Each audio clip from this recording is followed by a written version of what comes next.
बाईसारखी ताकदच कोणात नाही. तुकोबाच्या अगोदर तुकोबाच्या बायकोसाठी विठ्ठलाला यावं लागलं. फक्त तुकोबाच्या बायकोनं संसार सांभाळला तुकोबांचा. तपश्चर्या केली, भजन केलं असं नाही, तुकोबांचा संसार सांभाळला. 2 बायका तुकोबांना. तुम्ही लय कान देऊन ऐकू नका, तुमच्यात आणि त्यांच्यात फरक आहे. तुम्ही काय गुणाचे आहे? ते काय झालं दादा, पहिली पत्नी रखमाबाई, त्यांना बाळ होत नाही म्हणून आईबापांना हट्टा खातर दुसरी करायला लावली. पण देव बी इतकी मस्करी करतो दादा, दुसरी बायको केल्यावर दुसरीच्या अगोदर पहिलीलाच दिवस गेले. देव बी लय मजा घेतो महाराज. हा, देव इतकी परीक्षा बघतो, कीर्तन व्हायच्या अगोदर पर्यंत इतका रिमझिम पाडतो, कीर्तनात बंद करतो. त्याला बी विश्वास पाहिजे असतो. देवही म्हणतो संयम आहे का बघावं ह्यांच्याकडे. कारण तुका म्हणे नाही चालत तातडी, प्राप्त काळ घडी आल्या हवी. आणि रोजचं आहे दादा, रोज कीर्तनाच्या आधी पाऊस पडतंय, कीर्तनात बंद पडतंय, कीर्तन झालं की पुन्हा येतंय. बरं, रोजचा काही कीर्तनाची टायमिंग आणि वेळ एक तरी सेम क्वालिटी रोज. मलाच नवल वाटतं दादा, दुसरं काय या विषयाकडे. मग ती तुकोबांची पत्नी दुसरी जिजाबाई, टोपण नाव आवली त्यांचं. लोक म्हणतात आवली फार फटकळ आहे, पण मी म्हणते तिच्यासारखी बायको भेटायला माणूस तुकोबांसारखाच लागेल. तुकोबांशिवाय आवलीसारखी बायको कोणाला भेटू शकत नाही. काय सामर्थ्यवंत बाई दादा.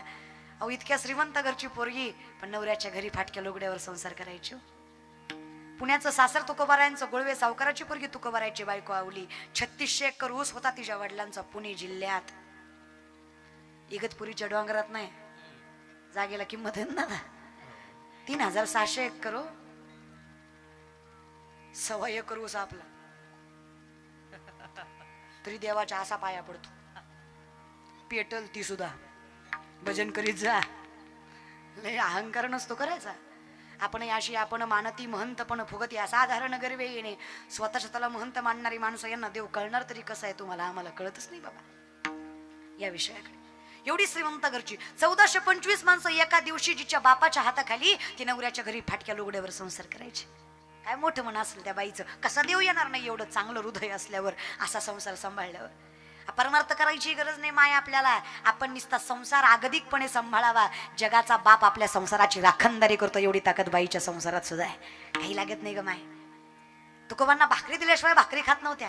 4-4 दिवस तुकोबा सापडत नसायचे. कधी भामचंद्र डोंगर, कधी भंडारा डोंगर, कुठेही. पण आधी तुकोबालाच भाकरी मग स्वतः खायच्या. एके दिवशी असंच तुकोबाला भाकरी द्यायला चालल्या, पायात काटा मोडला त्यांच्या. शेतकरी आहात ना माऊली तुम्ही शेतकरी आहात का? थोडेफार बसलेले आहेत का?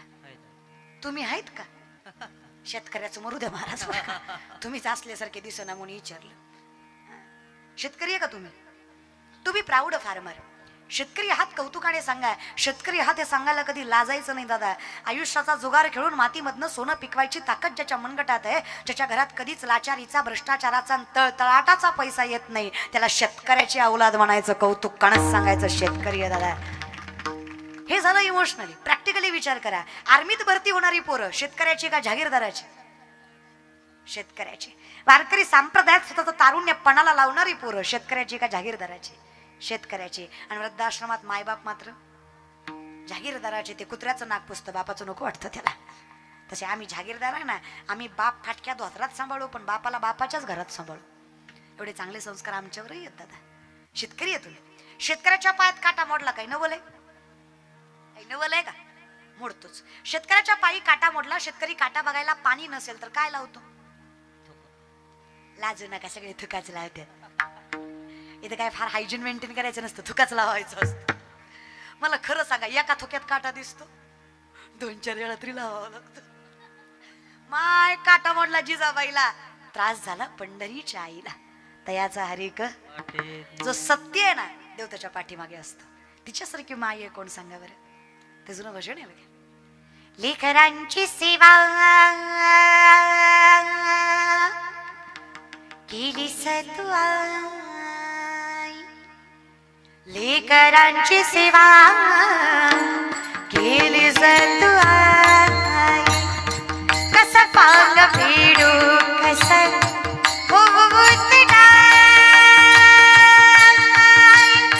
तुझ्या उपकारा जगी तोड नाही. ओवाळीन जीव माझा सावळी विठाई विठ्ठला, माय बाबा जन्मभरी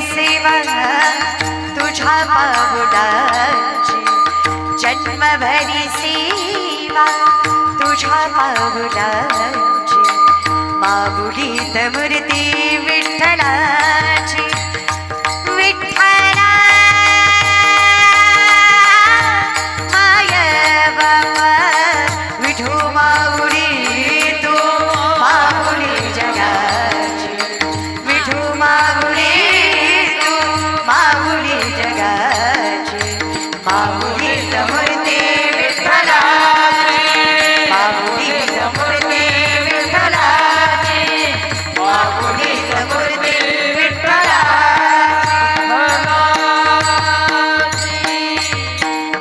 किती करशील देवा फिरत्याचा कान वरती देशी फिरत्याचा कान वरती देशी मातीला आकार विठ्ठला तू वेळा कुंभार विठ्ठला तू वेळा कुंभार विठ्ठला तू वेळा कुंभार विठ्ठला तू वेळा कुंभार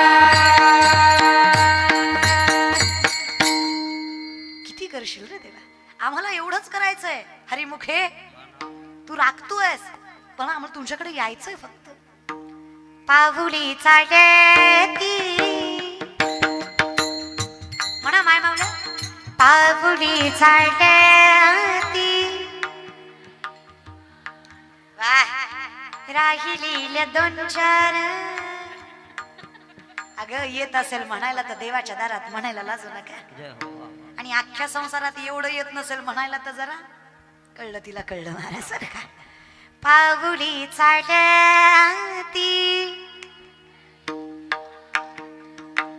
दुखी संसाराची वाह दुखी संसाराची हरी बोल पाऊली चालती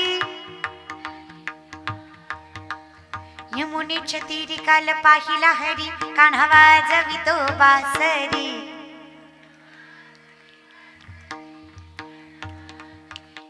वाह कान्हा वाजवी राधे चल माझ्या गावाला जाऊ वाह राधे चल माझ्या गावाला जाऊ अग गोकुळ माझ गाव अग गोकुळ माझ गाव वाग चल माझ्या गावाला जाऊ तुम्हाला टोचतो का देव नाही का तुम्हाला टोचतो हा साठा चाटाचा ह्यांचं लयच अवघड आहे हो ह्यांना ही गवळण जमत नाही ह्यांना दुसरी गवळण लागती ह्यांची गवळण वेगळी आहे तुझ्यासाठी गेली अवनात आहे की नाही माईक घालून हाणलं पाहिजे राव तुम्हाला असल्या गवळण लागते तुम्हाला गवळणीचा पार इथूनच करून ठेवला यांनी काही अरे बाया वाचवणार आहे आपण बाया नाचवायची जाते रे आपली हा पत्नी सोडली तर परस्त्रीकडे आई म्हणून बघणारी जात आहे आपली शोभत का आपल्याला या पैशाच्या माझावर बाया नाचवणं का काही करताय अहो गाव ऐकत नाही यात्रेत लागतो तू अध्यक्षपद सोड ना यात्रेचं तुला नाही गावाला लागतं ना तू म्हणा येणार असेल तर आपण नाही बाबा अध्यक्ष राहणार हे ना दुसऱ्यावर ढकलत जाऊ नका दादा काही नाही बघा आपण आपल्याला फक्त माझी गाडी माझी मॅडी माझी दाढी माझी बॉडी माझ्याच बायकोची गोलगोल साडी बस तिकडे देव देश धर्म पेटला तरी चालतंय काय घेणं नाही आपल्याला फक्त आपलं ढेरगं भरलं पाहिजे बस बिचारे जे आपल्यासाठी मेले ना त्यांना वाईट वाटत असेल माहिती ते विचार करत असतील यहाँ कोई मरे वोटो के लिए तो कोई मरे नोटो के लिए आपण तरी कुठे शहाणे होत 500,000वर मतदान करणारा जाती आपल्या हे की नाही आपण काय लोकांना नाव ठेवायचं त्याने भ्रष्टाचार केला हा आणि तू मतदानाखाली 2,000 घेतले तू लय गुणाचा आहे की नाही सगळेच घेतात तू कशाला सगळ्यापेक्षा काहीतरी वेगळं वाग ना अवघड आहे हो यहाँ कोई मरे वोटो के लिए तो कोई मरे नोटो के लिए भगत सिंह सुखदेव भी सोचते होंगे हम भी मरे किन हरामजादों के लिए मेलो तरी कुणासाठी बाबा फाशीला गेलो रे आम्ही काय यांनी काय ठेवलं आमच्या देशात? हजाराचं बंडल ज्याच्या खिशात त्याचं नाव दारिद्र्य रेषात. श्रीमंत रे तो, काय करतो 2 रुपये तांदूळचं किलो खायची? ते खाणार आहे का 2 रुपये किलोचं तांदूळ? ती 2 न घेता 10 न गरीबाला ऐकत. ही परिस्थिती. एक चोर पकडायची मशीन होती, जपानमध्ये आणली, तासात 20 चोर पकडले. ऑस्ट्रेलियात आणली ती मशीन, तासात 30 चोर पकडले. तीच मशीन भारतात आणली, 15 मिनिटात मशीनच चोरीला गेली. लोकल आहे बाबा, सेन्स ऑफ ह्युमर नाथ खोळा आमच्या भारतातल्या लोकांचा. देवाला येड्यात काढायला निघाली होई लोक. खुशाल देवाला वेड्यात काढतात, खुशाल. पंढरपूरची वारी करायची, राजगिराचे लाडू इगतपुरीला आणायचे. वा रे वा, वारी गेली म्हणून मी असली. बरं मी म्हातारीला विचारलं, आजी तुम्हाला चावत नाही लाडू, कशाला घेतला? नाटूला. वारी कशाला केली? मरायला. जर पंढरपूरचा लाडू इगतपुरीला येत असेल तर वारी करण्यात मजा. तुम्ही वारी बंधन सोडाय करता का? लावून घ्या. तू मरणाचं बोच का त्या डोक्यावर घेऊन चालायचं कशाला? मोकळं अरे. तुम्ही आम्ही सगळे सारखेच आहे दादा, काहीच फरक नाही. आपल्याला नाही होत. आपण दिखावा करतो, मग दिखावा तरी करू नका. चुकतंय हे मान्य तरी करा. फरक तरी पाडा या गोष्टीचा की माझं चुकतंय देवा, जसा आहे तसा पदरात आव तरी आणू नका की मी फार शहाणा आहे. मला कळत नाही एवढं. जर मला कळलं तर माझ्यासारखं शहाणच कुणी नाही. पण मला कळत नाही हेही मला कळत नाही म्हणजे मी किती मूर्ख. लयच अवघड आहे आपलं. नाकाच्या शेंड्यापासून टकल्यापर्यंत गंध, बापाच्या कमरेत लाता. देव भेटला नाही, तू बाप ठोकला. तुला देव भेटतो बघ. अरे स्त्रीचा सन्मान करणारी माणसं आहेत रे आपण. नाही शोभत आपल्या नजरेला हे.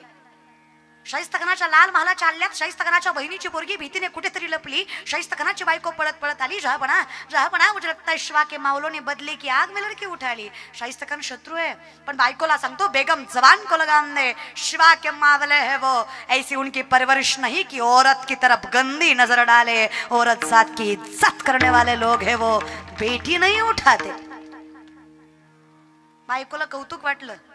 शत्रु है वो आपका, क्या लगता है आपको? आपने उनकी बहु बेटियां उठाई, यहां तक उनकी इज्जत तक लूट ली. उस वक्त तुमने नहीं सोचा वो औरत है, उसका क्या कसूर? अगर तुमने उनकी औरतों को जलील किया तो शिवा बदला नहीं लेगा. बेशक लेगा बेगम, क्यों नहीं लेगा. आज उंगलियों पर जान चली गई, कल गर्दन से जाऊंगा. नाम रुतबा सल्तनत इज्जत शोहरत यहां तक जिंदगी तक नहीं बख्शेगा वो शिवा. लेकिन एक बात की जबान देता हूं, इन आंखों ने देखा है. बेटी उनकी हो या अपनी, औरत जात की धर्म जात नहीं देखते. वो किसी भी मुल्क की हो, कितनी भी सुंदर क्यों ना हो, आगे से समर्पित करने वाली भी क्यों ना हो.